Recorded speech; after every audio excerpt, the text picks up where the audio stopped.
1절에서 19절 말씀까지만 우리 함께 봉독하도록 하겠습니다. 함께 봉독합니다. 너는 거짓된 풍설을 퍼뜨리지 말며 악인과 연합하여 위증하는 증인이 되지 말며 다수를 따라 악을 행하지 말며 송사의 다수를 따라 부당한 증언을 하지 말며 가난한 자의 송사라고 해서 편법되이 두둔하지 말지니라. 네가 만일 내 원수의 길 잃은 소나 나귀를 보거든 반드시 그 사람에게로 돌릴지며 네가 만일 너를 미워하는 자의 나귀가 짐을 싣고 엎드러짐을 보거든 그것을 버려두지 말고 그것을 도와 그 짐을 부릴지니라. 너는 가난한 자의 송사라고 정의를 굳게 하지 말며 거짓 일을 멀리하며 무죄한 자와 의로운 자를 죽이지 말라. 나는 악인을 의롭다 하지 아니하겠노라. 너는 뇌물을 받지 말라. 뇌물은 밝은 자의 눈을 어둡게 하고 의로운 자의 말을 굳게 하느니라. 너는 이방 나그네를 압제하지 말라. 너희가 애굽 땅에서 나그네 되었은즉 나그네의 사정을 아느니라.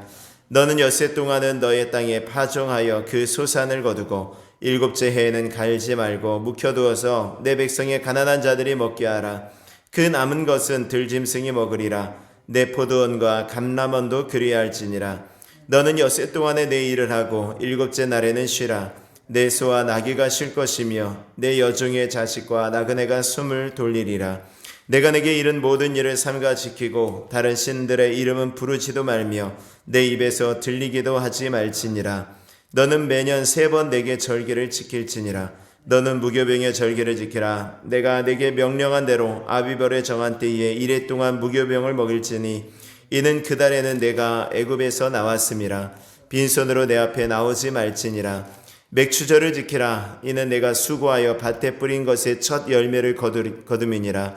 수장절을 지키라. 이는 내가 수고하여 이룬 것을 연말에 밭에서부터 거두어 저장함이니라. 내 모든 남자는 매년 3번씩 주 여호와께 보일지니라. 너는 제물의 피를 유교병과 함께 드리지 말며 내 절기 제물의 기름을 아침까지 남겨두지 말지니라.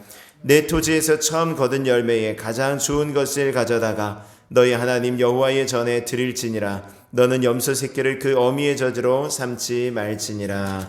아멘. 아멘. 오늘 이제 선거일입니다. 지방선거를 하게 되어지는데요. 이렇게 선거철이 되면 언제나 함께 나오는 그러한 뉴스가 이게 전에 거짓 뉴스, 가짜 뉴스 같은 것이 많이 퍼집니다. 정확한 사실에 근거하기보다 상대방에게 치명적인 어떤 상처를 주기 위해서 그런 것들을 또 퍼다 나르는 것이죠. 만들어내거나 혹은 그런 뉴스를 퍼뜨리는 것입니다. 지금까지 참 많이 보고 또 그래서 정말 그 가짜 뉴스에 당해가지고 속아서 낭패를 본 피해를 본 사람들도 많이 있었죠. 떨어지게 된 사람들도 많이 있었습니다. 그럼에도 매번 또 속고 또 속습니다. 오늘 1절 말씀에 보면 너는 거짓된 풍설을 퍼뜨리지 말며 악인과 연합하여 위증하는 증인이 되지 말며 라고 말씀합니다. 거짓된 풍설을 퍼뜨리지 말아라. 요즘은 SNS가 하도 발달이 돼서 얼마든지 거짓 뉴스를 만들 수 있습니다. 보수단체는 보수단체대로, 진보단체는 진보단체대로 자기들에게 이익이 되도록 그렇게 뉴스를 만들어 과장하거나 거짓으로 꾸며댈 수 있습니다. 우리나라가 세계 유일한 분단 국가이다 보니까 예전부터 이 땅에 같은 이제 북한과 관련이 되어 있다라고 하면은 참 많이 이제 피해를 입었던 것 같습니다. 어른들이 이제 전쟁을 겪었고, 또 그 사정을 알기 때문에, 북한을 좋게 볼 수가 없겠죠. 저도 어렸을 때 북한 그러면은 빨갱이라는 괴뢰군, 이런 이야기를 많이 듣고 자랐기 때문에, 북한은 언제나 그 정상적인 사람이 없었어요. 그림을 그리다 보면은. 그래서 항상 정말 북한의 어떤 김일성은 거의 뿔 달리고 괴물처럼 그리고 이랬던 기억이 있습니다. 그러니까 어떤 사람이 북한과 가까이 지낸다, 북한의 지시를 받고 이런 얘기를 하고 있다라고 하면은 그런 소문이 퍼뜨리면은 금방 피해를 입고 또 예전에는 간첩으로 몰려서 실제로 끌려가기도 하고 감옥살이를 하기도 하고 그랬습니다. 그런 어떤 가짜 뉴스, 잘못된 풍설들에 또 많이 휩쓸렸다라는 것이고요. 정치인들뿐만이 아니라 다른 어떤 의미로 유명 연예인이라든가 어떤 일반 사람들도 많은 피해를 보고 있습니다. 악인과 이렇게 거짓된 풍설을 퍼뜨리고 악인과 연합하여 위증하는 그러한 사례가 성경에 참 많이 나오는데 그 중에 대표적인 사례가 이제 열왕기상 말씀에 나오는 나봇의 포도원 사건입니다. 나봇의 포도원. 아합 왕이 나봇에 가지고 있던 포도원을 참 많이 가지고 싶어 하죠. 그래서 어떻게 가질 수 있을까? 나봇을 불러다가 그것을 나에게 좀 팔아라. 내가 더 좋은 밭을 주겠다라고 이야기를 했어요. 그러니까 왕이 그런 얘기를 할 정도면 그 나봇이 예 알겠습니다 하고 팔면은 참 좋았을 텐데, 이 나봇은 또 이것은 우리 조상에게 유산으로 받은 것입니다. 그리고 하나님께서는 이 토지를 매매하는 것을 금하셨습니다. 이렇게 얘기하면서 팔지 못하겠다라고 하는 것입니다.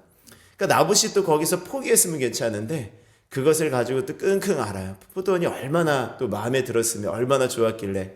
그러니까 끙끙 앓죠. 그러니까 그 모습을 이제 아주 악한 그 왕비였던 이세벨이 보고서는 도대체 왜 그렇게 밥도 안 먹고 이렇게 끙끙 앓고 있느냐 이렇게 얘기를 하죠. 그랬더니 아합이 이제 나봇이 가진 포도원을 가지고 싶어서 그런다라고 얘기를 하니까 이 이세벨이 아니 왕이 돼가지고 그런 걸 가지고 뭘 걱정을 하느냐고, 내가 다 알아서 할 테니까 잠깐 기다려보라고. 그러면서 이세벨이 이제 계획을 짜는데 그게 뭐냐면은 이 거짓된 풍설을 퍼뜨리는 것이었습니다. 다시 말하면 이제 나봇에게 누명을 씌우는 거죠. 소문을 퍼뜨리는 나봇이 하나님과 왕을 저주했다라는 그런 거짓 소문을 퍼뜨리는 것입니다. 거짓 소문을 막 퍼뜨리고 난 다음에 그 소문에 의해서 끌려오는 것이죠. 이 사람이, 이 나봇이 이 하나님과 이 왕을 저주했다. 이 당시에 하나님을 저주했다라는 것은 거의 돌맞아 죽는 이야기죠. 그러니까 거기에 대해서 또 증인도 필요하죠. 그러니까 거기에 위증하는 증인들을 또 세워요. 내가 들었다. 내가 나봇이 그렇게 왕과 하나님을 저주하는 것을 들었다라는 이런 증인들, 약간 불량배 같은 사람들을 이제 돈을 주고서는 사가지고 그렇게 위증을 하게 만듭니다. 결국은 그 위증으로 나봇이 돌맞아 죽게 되어지죠.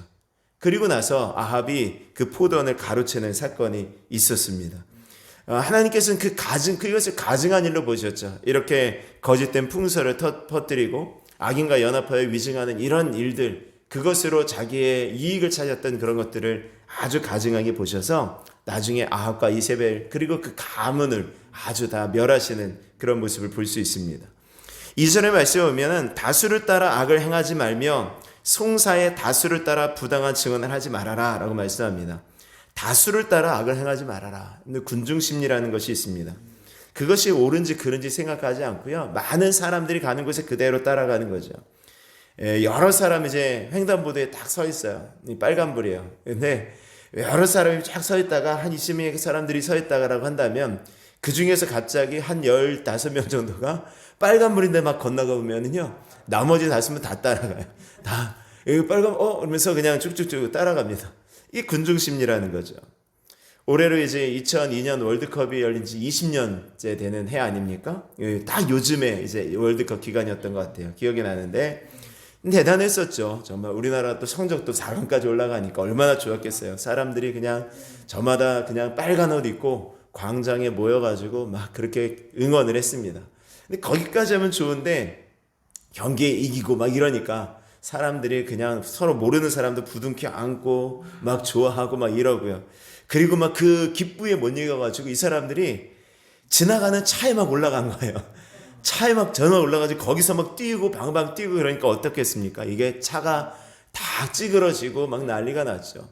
뭐 그런 일도 있고요. 또 사람들이 우르 그냥 편의점 같은 데 몰려가가지고 거기는 물건들을 닥친 대로 그냥 가지고 다 오는 거예요. 그래도 그냥 어쩔 수 없이 뭐 막을 수가 없는 거예요. 막을 수가 없이 막 그런 일들이 있었습니다. 그러니까 너무 좋다 보니까 막 차에 올라가지고 방방 뛰고 막 이러는데 사람들이 너도 나도 올라가니까 다 그렇게 올라갔어요. 다 그렇게 편의점에 들어가서 물건 가지고 오는데 저마다 다 그랬다라는 것입니다. 뭡니까? 다수를 따라 악을 행하였다라는 것입니다. 다수를 따라. 여러분들, 민주주의의 가장 기본적인 원칙이 이 다수결의 원칙 아닙니까? 오늘도 어떻게 보면 다수결의 원칙에 따라서 지도자가 선출이 되는 거죠. 한 표라도 더 많이 얻은 사람이 뽑히는 거잖아요.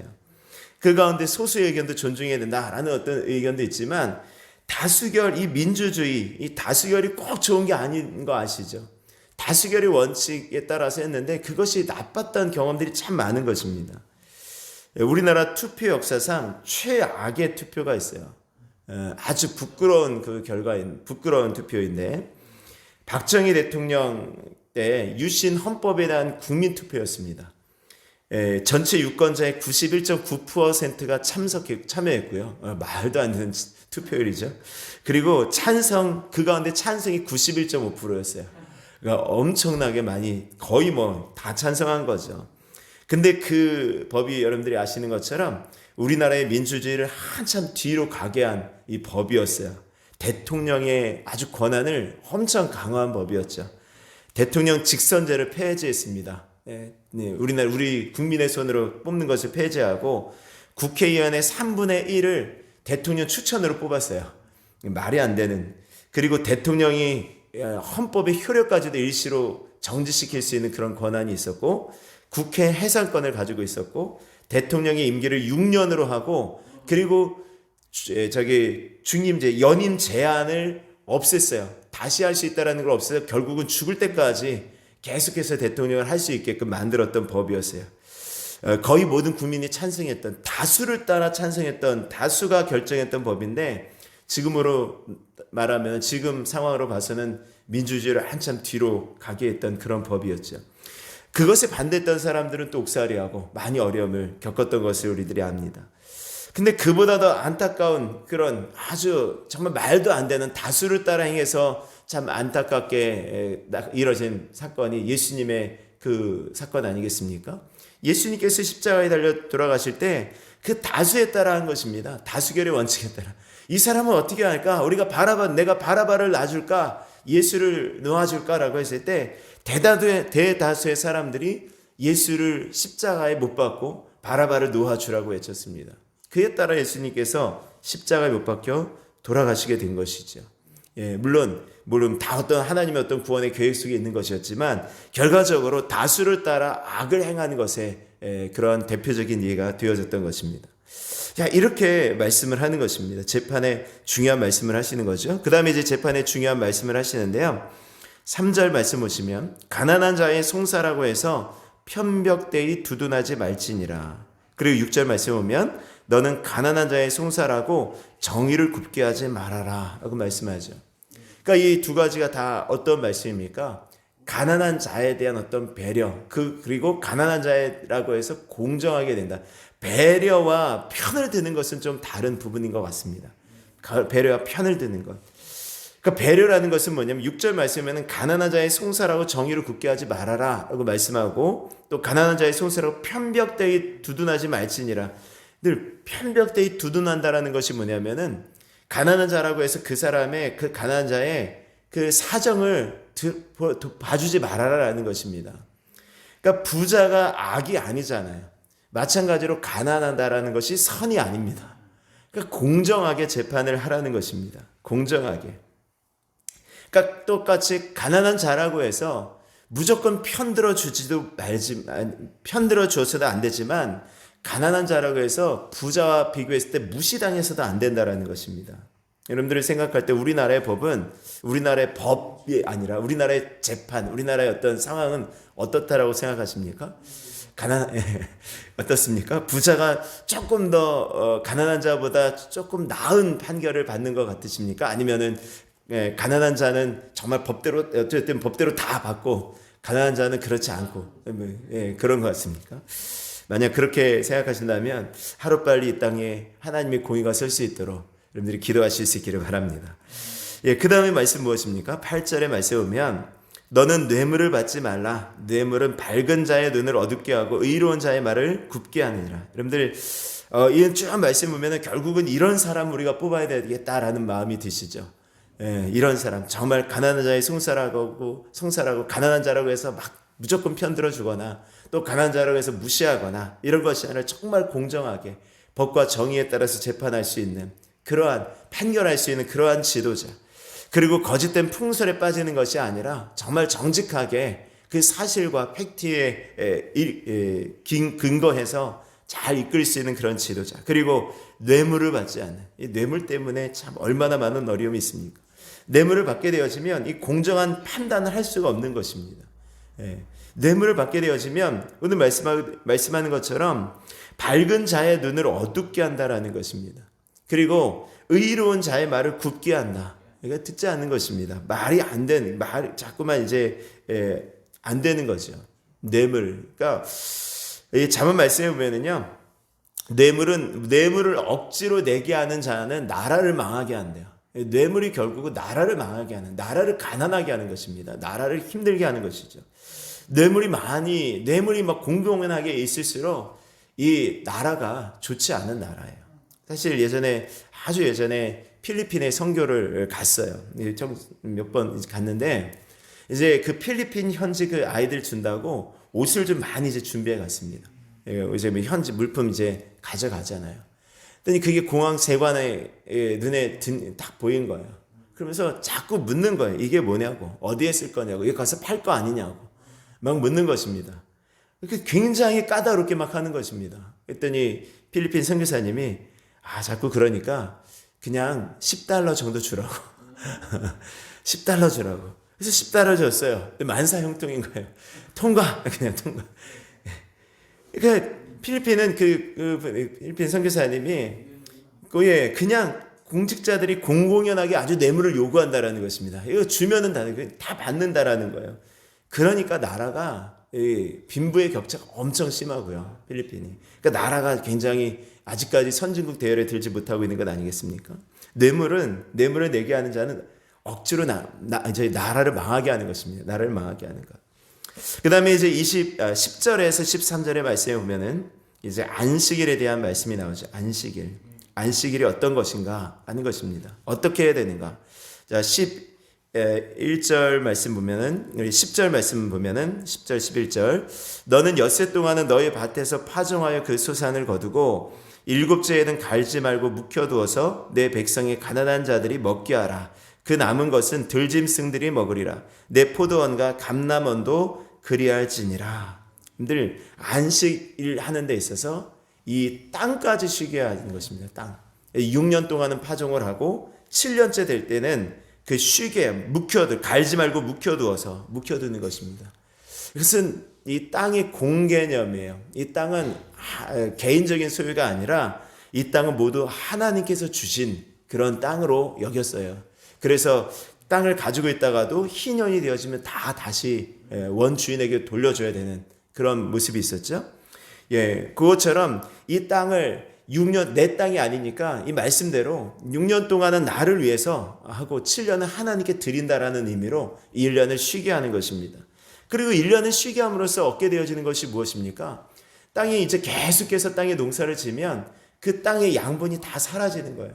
그러니까 1년 동안 묵혀두면서 다시 그 땅을 회복시키는 그런 시간이 필요한 것이고, 오늘 또 말씀해 보면은 가난한 자들, 그죠? 가난한 자들이 먹게 하라. 백성의 가난한 자들이 먹게 하라. 그 남은 것은 들짐승들이 먹으리라. 그러니까 그 쉬는 동안에 가난한 자들이 거기다가 조금씩 이제 일할 수 있게 하나님께서 해주신 배려라는 것입니다. 이렇게 쉬게 하라라는 것이죠. 그리고 이제 12절에 말씀해 보면은 너는 엿새 동안에 내 일을 하고 일곱째 날에는 쉬라. 내 소와 나귀가 쉴 것이며 내 여중의 자식과 나그네가 숨을 돌리리라.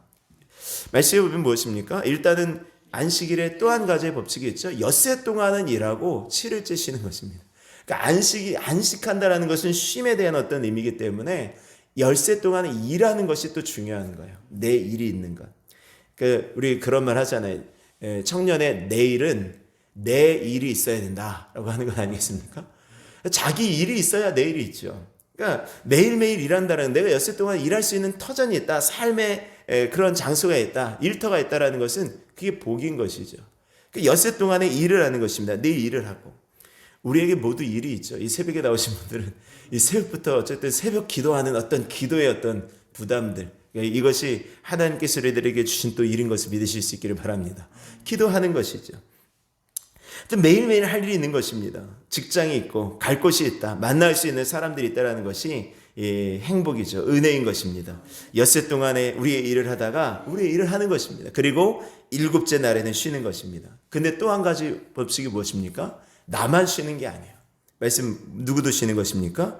내 소와 나귀가 쉴 것이며 내 여중의 자식과 나그네가 숨을 돌리리라. 나만 쉬는 것이 아니라요, 내 주변의 모든 것, 내 주변에 일하고 있는 모든 것들을 다 쉬게 하는 것입니다. 그래서 숨을 돌리게 하는 것, 이것이 안식일의 법칙이다라는 것입니다. 안식일. 그러니까 쉼의 법칙. 우리 이 안식일이 이제 지금으로 와서는 어쨌든 안식일이 하나님의 날의 어떤 개념이다라는 것으로 생각한다면 우리가 주일을 주님의 날로 지키는 것, 이것이 안식일의 개념인 것이죠. 그래서 주일을 지키고 주일날 하나님 앞에 나와서 예배하고 주일의 모든 일들을 쉬고 그리고 하나님의 말씀을 더욱더 묵상하고 집중하고 하나님께서 주신 은혜를 나누고 또 주님의 귀한 성도들을 만나는 것이 이것이 하나님의 말씀인 것을 믿으실 수 있기를 바랍니다. 자, 이런 것들을 할 때 13절의 말씀에 보면은 내가 내게 이른 모든 일을 삼가 지키고 다른 신들의 이름은 부르지도 말며 내 입에서 들리게도 하지 말지니라. 이 모든 일을 삼가 지키라 라고 말씀합니다. 여러분들 이렇게 지켰을 때 이사야서 58장 13절에서 14절의 말씀에 보면은요, 여호와 안에서 즐거움을 얻을 것이다 라고 말씀을 하는 것입니다. 이렇게 우리가 주일을 지키고 안식일을 지키고 이 날을 하나님의 성일이다, 존귀한 날이다, 주일을 존귀히 여기면 그때 하나님께서 우리들에게 여호와 안에서 즐거움을 누리게 하신다는 것이에요. 즐거움. 그래서 주일은 즐거운 날입니다. 주일은 복된 날인 것이죠. 그리고 14절에서 16절에 나오는 절기는 어떻습니까? 여러분들 절기를 지키는 데 있어서 이 절기는 그야말로 페스티벌이에요. 축제입니다. 축제. 하나님 안에서 먹고 하나님 안에서 그 말씀을 나누고 정말 모든 이스라엘 백성들이 한 곳에 모여서 하나님의 성전 앞에서 늘 즐기는 축제의 날이었어요. 맥주절, 수장절, 모든 무교절 다 그렇습니다. 이 모든 절기들이 하나님께서 우리들에게 행하신 일들을 기억하며 그 날을 기뻐하며 찬양하는 그런 절기의 날이에요. 결국 여러분들 주일이나 모든 절기나 이 모든 날들이 하나님 안에서 즐거워하고 하나님에서 기뻐하는 이 축제의 날인 것을 믿으실 수 있기를 바랍니다. 이 날을 귀하게 여기시고 또 이 날을 위해서 또 엿새 동안 열심히 부지런히 살아갈 수 있는 은혜가 있기를 바라고요. 오늘 말씀 잘 기억하시고 하나님 오늘 출애굽기 23절 오늘 잠깐 말씀을 드렸지만 이러한 지도자가 선출되어 줄 수 있도록 하나님 모든 다수를 따라서 하는 것이 아니라 정말 하나님의 공의를 따라서 하나님 이 지역을 다스릴 수 있는 그런 사람, 뇌물을 받지 않고 또 하나님 정직하게 일할 수 있는 그런 지도자가 선출되어 줄 수 있도록 은혜를 내려 주시옵소서. 오늘 특별히 오늘 지방 선거를 위해서 또 기도하실 수 있기를 바랍니다. 우리 찬송 드리시고 함께 기도하겠습니다.